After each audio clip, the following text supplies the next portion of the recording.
Today we're going to be discussing online safety.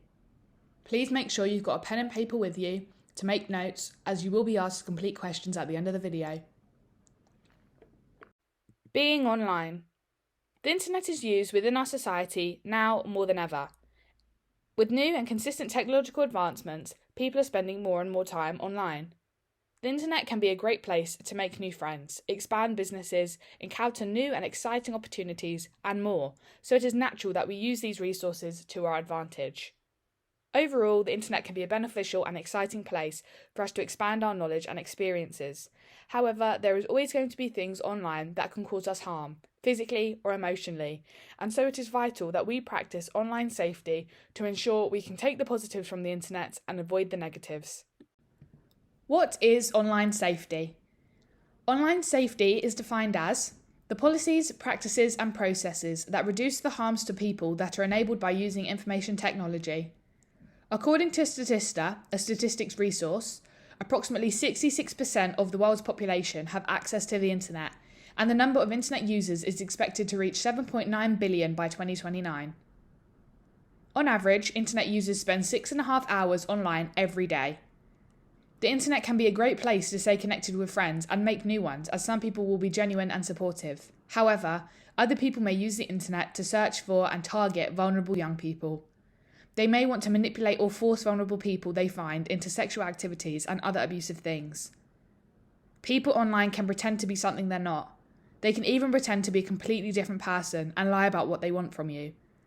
It is not always easy to tell the difference between someone genuine and someone dangerous. The aim of this video is to help you understand the dangers present online and how to practice online safety effectively to protect yourself and others. Sexual abuse online. If someone has ever pressured or manipulated you into sending indecent photos of yourself online, this is sexual abuse and it is not your fault. Sexual abuse can happen to anyone, regardless of age, gender, faith, sexuality, etc. Sexting may be a term you've had before. Sexting is a term used to describe the sending and receiving of sexually explicit content via text, email, or social media sites. Vulnerable people can be coerced into sending such content to people they know or don't know online. If you have sent an indecent image and you're worried about what to do, you can ask for the message to be deleted. Explain you're not comfortable with the person keeping the picture and ask them to permanently delete it. Don't reply to threats. If someone is trying to threaten or blackmail you, do not send more indecent content. They can use this to control you. Talk to someone you trust. Talking about this can be intimidating, especially if you're being threatened, but it is vital to reach out for help so you can stay in control of a situation and receive support. If an indecent image of you has been shared online, you can use Report Remove to get it removed from the internet. If you are under 18 and an indecent image of you has been shared online, this can help you get it removed from the internet. Report what has happened. If you are under 18 and are worried about threats and manipulation, you can make a report to CEOP. Making a report is not confidential, but it does mean that they can help you stop what is happening. Get support with how you're feeling. Having an indecent image shared by people and them threatening you is not your fault. If you are struggling with how to cope and don't know what to do, make sure you speak to someone about how you're feeling. Links to resources for this will be available at the end of the video. Consent. Consent when an activity like sexting is taking place is a priority. This means that it is not okay for someone to pressure you into sending indecent images. Feeling pressured can include them making you feel like you owe them something. Being made to feel that they won't like you as much if you don't send something. Being asked repeatedly when you've already said no. Not wanting to hurt someone's feelings. Worrying about violence if you don't send something. Being bribed with gifts or money. These are just some of the things that can make you feel pressured. Anything else that makes you feel pressured or uncomfortable is considered sexual harassment and is not okay. Blocking and reporting someone who is messaging you inappropriately and asking you for indecent content can be a good way to keep yourself safe. Online bullying. Online bullying is something you must be aware of so you know how to recognise it and deal with it appropriately. Online bullying can happen to you, a friend or family member, or someone you don't even know. It is vital to report online bullying and any kind of bullying as soon as you see it. Online bullying, often referred to as cyberbullying, is when someone bullies others using electronic means.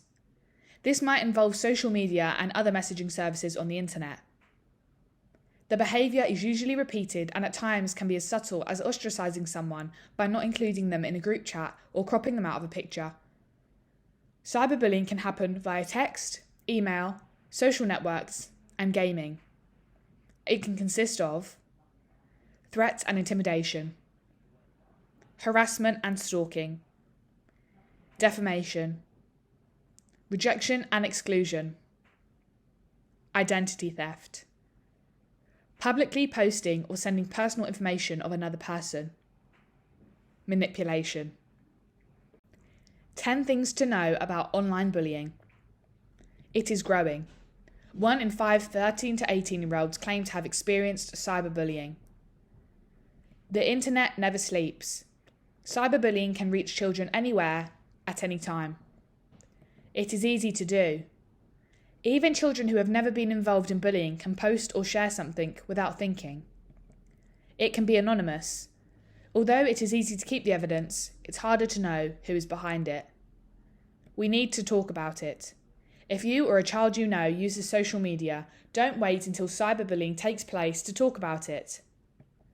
Beware what you share. Have discussions about what is acceptable to share online to not invite bullies or become one yourself. Controls can help. Settings to control what you or your child is exposed to can be a huge help in ensuring privacy is at its highest. Explore for yourself. Learn about the different apps you are using and what they could expose you to so you can take precautions and feel safe when online. Take it seriously.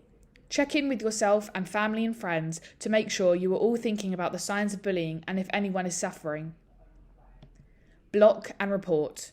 If you are uncomfortable or receive any abusive messages, block and report to protect yourself. If you need support, we're here to help. Making sure you and the people you know are equipped with the right tools to practice online safety is crucial. If you or someone you know is a victim of online abuse, you can. Speak to your safeguarding lead. Speak with your safeguarding champion. Visit the links below. When dealing with online abuse, it can be important to make sure you have evidence against the perpetrator. For example, screenshotting offensive messages and comments. It is also important to take advantage of the block and report features. Thank you for watching.